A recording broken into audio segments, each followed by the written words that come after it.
উপস্থিত শৈলকুপার সাবেক এমপি জনাব গোলাম মোস্তফা সাহেবের সহধর্মিনী, উপস্থিত আছেন ইউনিয়নের চেয়ারম্যান আওলাদ সাহেব, আমার সামনে উপবিষ্ট এলাকার ভোটারদের একাংশ, বিশেষ করে মা বোনেদের উপস্থিতি আমাকে অত্যন্ত আপ্লুত করেছে, আনন্দিত করেছে। সবাইকে আসসালামু আলাইকুম। ভালো আছেন সবাই? মনে হচ্ছে কেউ ভালো নাই।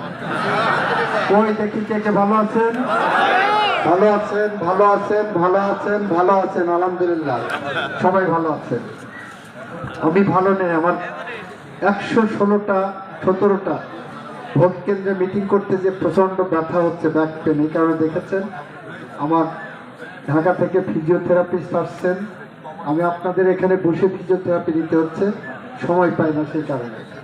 এই কারণে মাফ করবেন আপনাদের যদি কোনো অসুবিধা হয় এক্ষেত্রে। আমরা ভোট চাইতে আসছি, তাই না? কিসের ভোট? জোরে বলেন, শুনতে পাইনি। ওইখানেতে, এইখানেতে, বামেতে, মাঝখানেতে, ডাইনেতে, পিছনেতে, এইখানেতে, ওইখানেতে। Thank you. মানে সবাই ধানের শীষে ভোট চাইতে এসেছেন না? আপনাদের সাথে আমার মনের একটা মিল আছে। মিলটা হলো আমি মনে মনে চিন্তা করছি যে ধানের শীষে ভোট করবো, ভোট দেব। আপনিও কিন্তু মনে মনে চিন্তা করে এসছেন যে এবারের ভোটটা ধানের শীষে দেবেন, তাই না? তাই তো? মনে মনে একটা অমিল আছে আমার। আমি ভোট চেয়ে বেড়াচ্ছি, 116টা ভোট কেন্দ্রে আমি ভোট চেয়ে বেড়াচ্ছি। আমার ঘাড় ব্যথা হয়ে যাচ্ছে, হাত ব্যথা হয়ে যাচ্ছে। আপনারা কেউ ভোট চাচ্ছেন না। চাচ্ছেন? চাচ্ছেন? চাচ্ছেন? ধানের শীষে ভোট চাচ্ছেন? মাঝখানে চাচ্ছেন? তাহলে আমরা সবাই ভোট চাচ্ছি। তবে আমরা ভোট চাইতে যে যে কথাগুলো বলছি সেই কথাগুলো আপনাদেরও আজকের পর থেকে বলা উচিত, তাই না? আমরা কি বলছি এটা তো জানা দরকার আপনাদের। আপনারা বলছেন ধানের শীষে ভোট দিতে হবে, ধানের শীষ ভালো, খালেদা জিয়ার দল, জিয়াউর রহমানের দল, ধানের শীষে ভোট চাই, তাই তো? এবার নৌকা নয়, সুতরাং ধানের শীষে হলো ভালো, তাই বলতেছেন না? তাই তো? কেমনে বুঝলাম? ওই যে আপনার মনের সাথে আমার মনের মিল আছে একটা, সেই কারণে আমরা ভোট চাইতে যে বলছি। এই যে শৈলকুপা থানায় গত 17 মাসে বাংলাদেশের অ্যাটর্নি জেনারেল থাকা অবস্থায় যে উন্নয়ন করা হয়েছে, যে উন্নয়নমূলক কাজ আনা হয়েছে, সেইটা অব্যাহত রাখার জন্য ধানের শীষের ভোট দেওয়া প্রয়োজন, তাই না? এখন 71টা রাস্তার কাজ চলছে, 600-র উপরে স্কুল, কলেজ, মাদ্রাসা, মন্দির, মসজিদ, ঈদগাহ, গোরস্থান, শ্মশান, এই সমস্ত প্রতিষ্ঠানে আমরা কিন্তু সরকারি অনুদান নিয়েছি। আপনাদের ইউনিয়নে অনেকগুলো পেয়েছে, যেগুলো পাইনি আগামী দিনে পাবে আলহামদুলিল্লাহ, ইনশাল্লাহ। এটা হলো আমাদের একটা কথা। আমাদের দ্বিতীয় কথা বলছি, শৈলকুপায় মারামারি, কাটাকাটি, রক্তপাত, কাজে কালাম, খুন খারাপি বন্ধ হয়েছে না?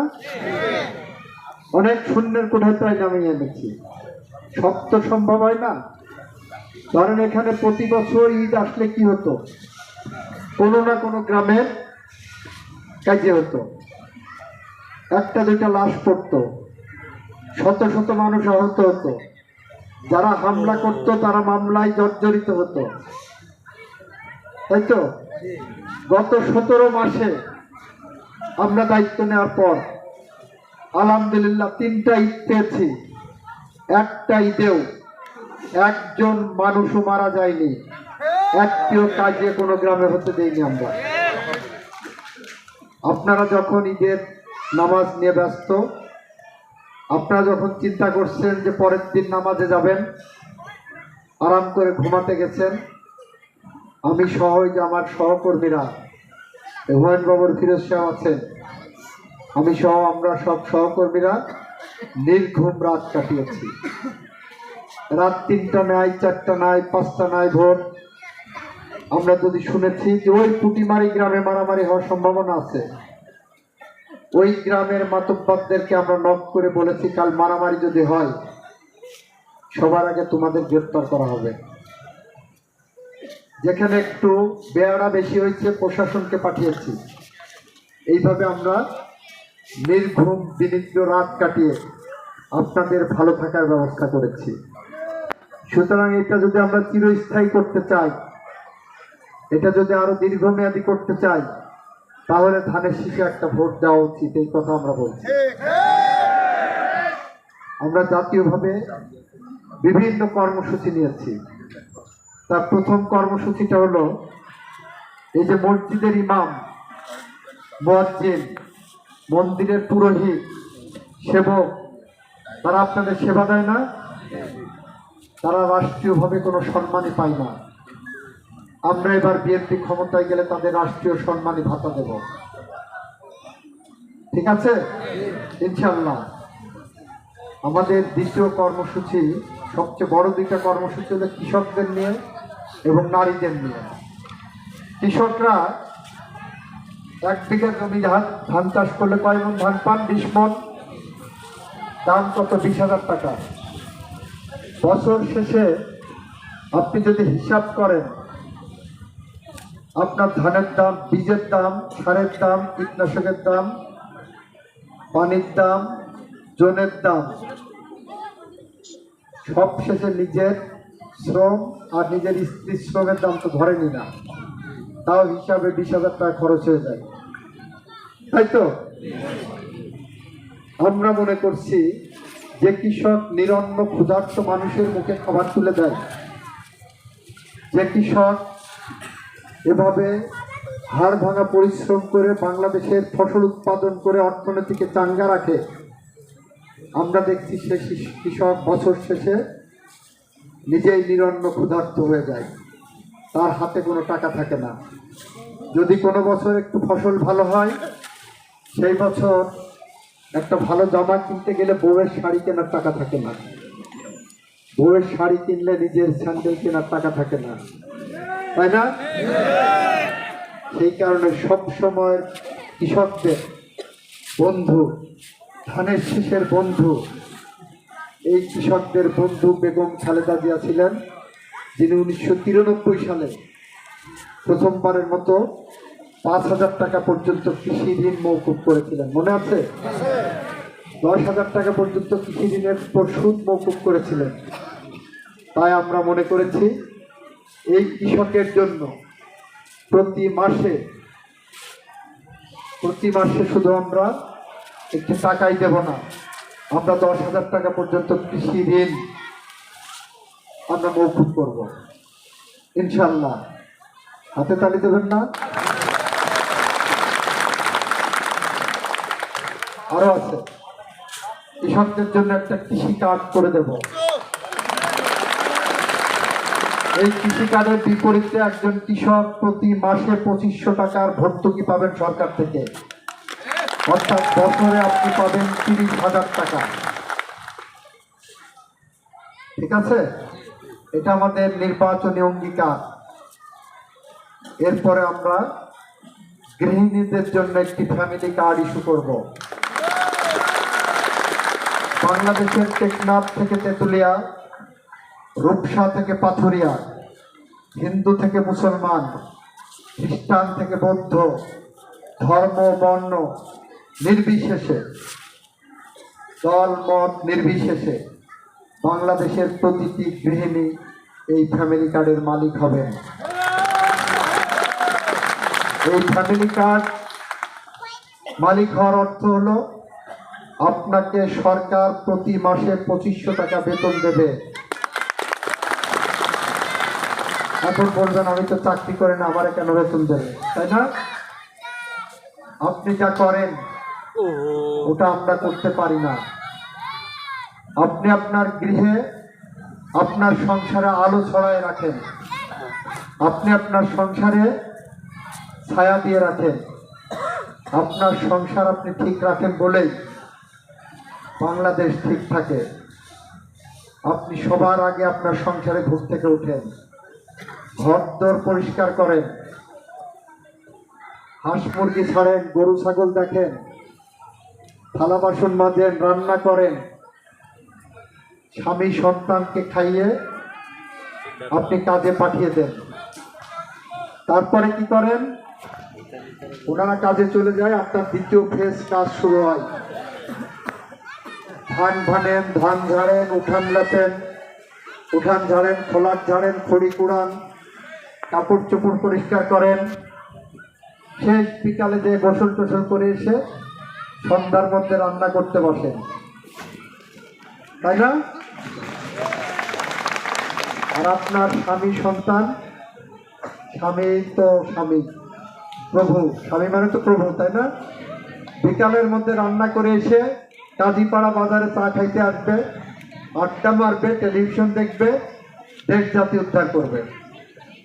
আর আপনি রান্না টান্না করে নিয়ে বসে থাকবেন। বাড়ি গেলে খাবার দিতে একটু দেরি হলে চটপাট শুরু হবে, হয় না? হয়, যাক সাহস আছে। তারপরে আপনি সবাইকে খাওয়াই দিয়ে নিজে খেতে বসেন। খাওয়ার সময় মাছের ভালো পিসটা আপনার জন্য আপনার কপালে জোটে না, মাংসের ভালো টুকরাটা আপনার কপালে জোটে না। সবাইকে খাওয়াই দিয়ে গোছ গাছ করে তারপর বিনিময় কি পান? কিছুই পান না। পান পান একটা বদনাম পান। বদনামটা কি জানেন?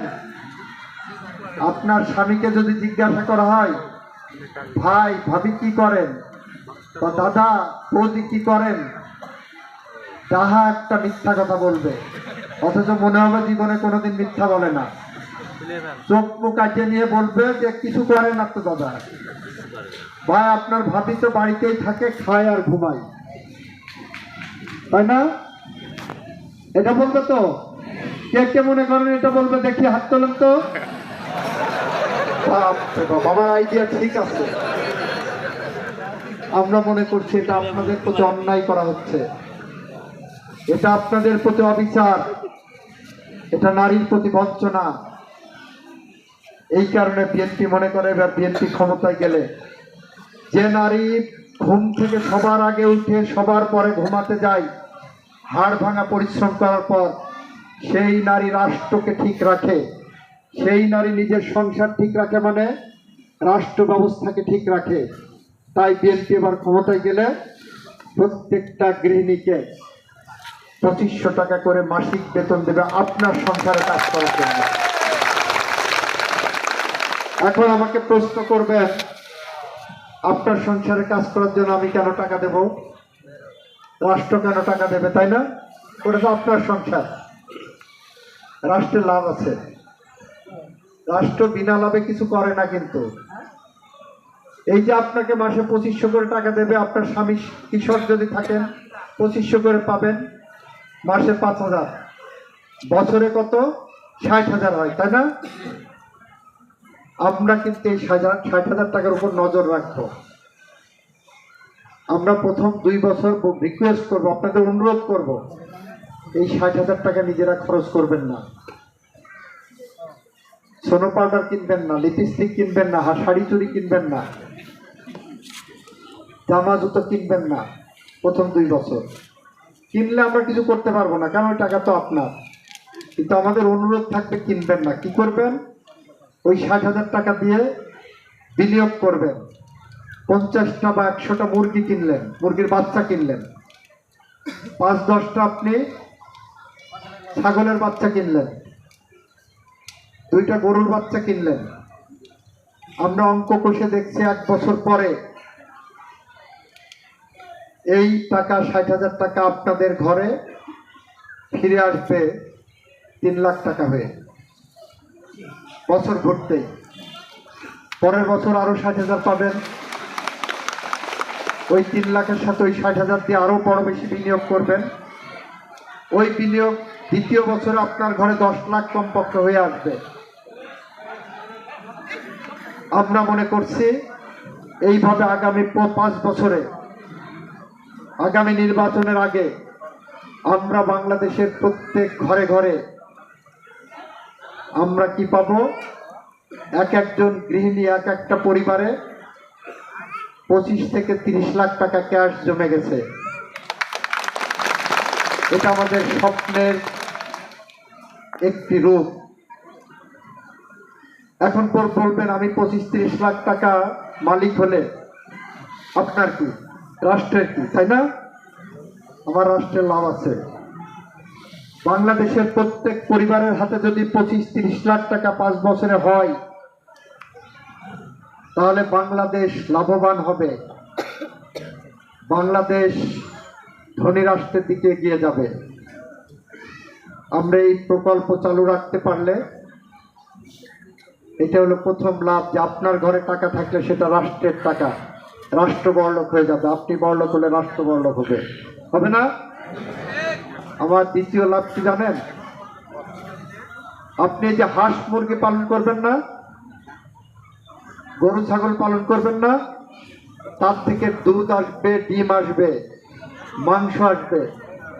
এইটা যখন প্রত্যেক পরিবারে এরকম চাষ হয়ে বের হবে, তখন আমার দেশের মানুষ কম মূল্যে পুষ্টিকর খাবার পাবে, কম মূল্যে ডিম পাবে, কম মূল্যে দুধ পাবে, কম মূল্যে মাংস পাবে। সারা বাংলাদেশের মানুষ সেটা দিয়ে লাভবান হবে। এটাই রাষ্ট্রের লাভ। দ্বিতীয়ত, আমরা এখন মাংস আমদানি করে ডলার দিয়ে বিদেশ থেকে কিনে আনি, ডিম কিনে আনি। আমার তখন বাইরের থেকে ডলার দিয়ে এগুলো কিনতে হবে না, তাই না? বরং আমরা অতিরিক্ত উৎপাদন হলে আমরা বাইরে ডলারে বিক্রি করে আয় ইনকাম করতে পারবো রাষ্ট্রের জন্য। এটা আমাদের আর একটা লাভ। তৃতীয়ত, চতুর্থত, এটা আমার আপনার দুইজনেরই লাভ। আমার লাভ, আমি রাষ্ট্র হিসাবে যদি পরিচালনা করি, সরকার পরিচালনা করলে। আপনার লাভ, আপনার ঘরে যখন সচ্ছলতা আসবে, তখন আপনি স্বপ্ন দেখবেন আপনার সন্তানটা ভালো একটা স্কুলে যাক, আপনার সন্তান পুষ্টিকর খাবার পাবে, মেধাবী হবে, আপনার সন্তানটা ভালো স্কুলে যাক, ভালো কলেজে যাক, ভালো বিশ্ববিদ্যালয়ে যাক। তখন আপনার সন্তানের মধ্য থেকে বের হয়ে আসবে 10 বছর 15 বছর পরে ভালো ডাক্তার, ভালো ইঞ্জিনিয়ার, ভালো ব্যাংকার, ভালো সরকারি কর্মকর্তা, ভালো সাংবাদিক, ভালো শিক্ষক, ভালো মানুষ, ভালো আইনজীবী। কিছুই যদি না হইতে পারে, ভালো একজন অন্তত অ্যাটর্নি জেনারেল হয়ে বের হয়ে আসবে, তাই না? আমরা এরকম একটি বাংলাদেশের স্বপ্ন দেখছি। আমাদের সেই স্বপ্নের পথে আপনাদেরকে আমাদের পাশে চেয়েছি, সাথে চেয়েছি। সেই কারণে ভোট চাইতে গেলে বলবেন 12 তারিখে বা ধানের শীষে একটা ভোট দেন আমাদের, পারবেন? এই স্বপ্নের সারথি হিসাবে আপনাদের পাশে চাই, আপনাদেরকে সাথে চাই, আপনাদের পাশে হাঁটতে চাই, সাথে হাঁটতে চাই, এবং আপনাদের যা ভালো কিছু তার সাথে থাকতে চাই। অশুভকে, খারাপ কিছুকে পরিহার করতে চাই আমরা। এভাবেই কিন্তু আমরা পরিকল্পনা নিয়ে আগাচ্ছি বন্ধুরা আমার। ভোট চাইতে গেলে আমাদের 2টা নিষেধাজ্ঞা আছে। আপনারা যখন ভোট চাইতে যাবেন, আমরা অনুরোধ করছি আল্লাহর ওয়াস্তে কারোর সাথে দুর্ব্যবহার করবেন না, কারোর সাথে খারাপ ব্যবহার করবেন না। ভোট মানুষের মনের ব্যাপার, তাকে বুঝাই নিয়ে আসবেন, সর্বোচ্চভাবে বুঝাবেন। মন নিয়ে খেলা কঠিন কাজ। যেমন জোর করে প্রেম করা যায় না, জোর করে ভোট নেওয়া যায় না, তাই না? জোর করে কেউ প্রেম করতে পারে না। সুতরাং আমরা বলছি ভোট চাইতে গেলে বিনয়ী হবেন। আমরা দ্বিতীয়ত বলছি ভোট চাইতে গেলে আল্লাহর কসম লাগে, খোদার কিরা লাগে, দোহাই লাগে, আপনারা কেউ বেহেশতের টিকিট বিক্রি করতে যাবেন না। আমরা শুনেছি, পথে ঘাটে কানে আসছে, জামাতের মহিলা কর্মীরা বাড়ি বাড়ি ঢুকছেন, ঢুকে প্রথমে ইসলামের তালিম দেওয়ার কথা বলছেন, তলবতা তালিম দেন, কিছুক্ষণ পরে ঝোলার ভিতর থেকে একটা কোরআন শরীফ বের করছেন, তাও ভালো কথা। তারপরে হাতটা ছোঁয়াই বলছেন, ভাই দাড়িপাল্লায় যদি একটা ভোট দেন, বোন দাড়িপাল্লায় একটা ভোট দেন, চাচি দাড়িপাল্লায় যদি একটা ভোট দেন, তাহলে কি হবে? জান্নাতের টিকিট দিয়ে দেব। নাউজুবিল্লাহ মিন জালিক। এটা আল্লাহর সাথে শিরক করা, এটা সবচেয়ে বড় গুনাহ। কিভাবে? আমরা যারা মুসলমান, আমরা যারা ইসলাম ধর্মে বিশ্বাস করি, আমরা বিশ্বাস করি আল্লাহ এক এবং অদ্বিতীয়, আল্লাহর কোনো শরীক নাই, তাই না? আমরা এটা বিশ্বাস করি বলেই আমরা আরো বিশ্বাস করি আমাদের সবার বিচার হবে রোজ কিয়ামতের দিন হাসরের ময়দানে। সেই দিন আল্লাহ পাক ঠিক করবেন কে দোজখে যাবে, কে বেহেশতে যাবে, তাই না? অথচ দেখেন এই ভণ্ড প্রতারকরা আল্লাহর যে কাজ সেই কাজ নিজেরা করে বেড়াচ্ছে, কি বেহেশতের টিকিট দিয়ে বেড়াচ্ছে, যেটা আল্লাহ রোজ কিয়ামতের দিন হাসরের ময়দানে করবেন। এটা শিরকি হলো না? এটা মুনাফিকি না? এটা প্রতারণা না? আমরা এদের থেকে সাবধান করার জন্য আপনাদের বলছি। ওদের একজন এমপি ক্যান্ডিডেট ঝালুকাঠিতে বক্তৃতা দিতে দাঁড়িয়ে বললেন, কেউ যদি সিগারেটে বা বিড়িতে সুটান দিতে দিতে দাড়িপাল্লা একটা ভোট দেয়, তাহলে তার সব গুনাহ মাফ হয়ে যাবে। নাউজুবিল্লাহ। তাহলে তার মানুষের নামাজ কালাম হজ রোজা যাকাত এগুলো কিচ্ছু করার দরকার নেই, কারো ভালো কাজ করার দরকার নাই। তো 5 বছর পরে এক প্যাকেট সিগারেটের বিড়ি কিনবে 20 টাকা দিয়ে, 20টা থাকে মনে হয়, 19টা খাইয়ে ফেলবে, আগে একটা রেখে দেবে, ওইটা নিয়ে চলে যাবে সেন্টারে, যাই একটা সুখ টান দেবে, আর একটা দাড়িপাল্লা সিলভার, সব গুনাহ মাফ হয়ে যাবে। এটা ইসলাম? এটা ধর্ম? আমরা এদের থেকে সাবধান হতে বলছি। আপনারা ঘরে ঘরে যে বার্তাগুলো পৌঁছে দেবেন। এই কথা বলে সব শেষে আরেকটি কথা বলে আমি কথা শেষ করব। মা বোনদের বলছি, আপনারা 365 দিনের 364 দিন স্বামী সন্তানের কথা তো শোনেন। সবার আগে রান্না করে বাইরে কাজে পাঠান না? বাইরে যাইতো। একদিন আমার কথা রাখতে পারবেন? কি পারবেন? পারবেন? আলহামদুলিল্লাহ। আপনারা আজকে যে বাড়িতে যে নোটিশ দিয়ে দেবেন, 12 তারিখ সকালবেলা কোনো রান্না হবে না, বলবেন 12 তারিখ সকালে হাত ধরে ভোট সেন্টারে নিয়ে যেতে হবে, তারপরে ভোটটা দিয়ে এসে রান্না করে খাওয়াবো। এটা পারবেন কে কে বলেন তো? সবাই পারবেন? সবাই? আলহামদুলিল্লাহ। এই কথা বলে আমি আমার বক্তব্য শেষ করছি। 12 তারিখ সারাদিন, 12 তারিখ সারাদিন, 12 তারিখ সারাদিন, 12 তারিখ সারাদিন, 12 তারিখ সারাদিন, 12 তারিখ সারাদিন, 12 তারিখ সারাদিন। আসসালামু আলাইকুম। খুদা হাফেজ। বাংলাদেশ জিন্দাবাদ। সবাইকে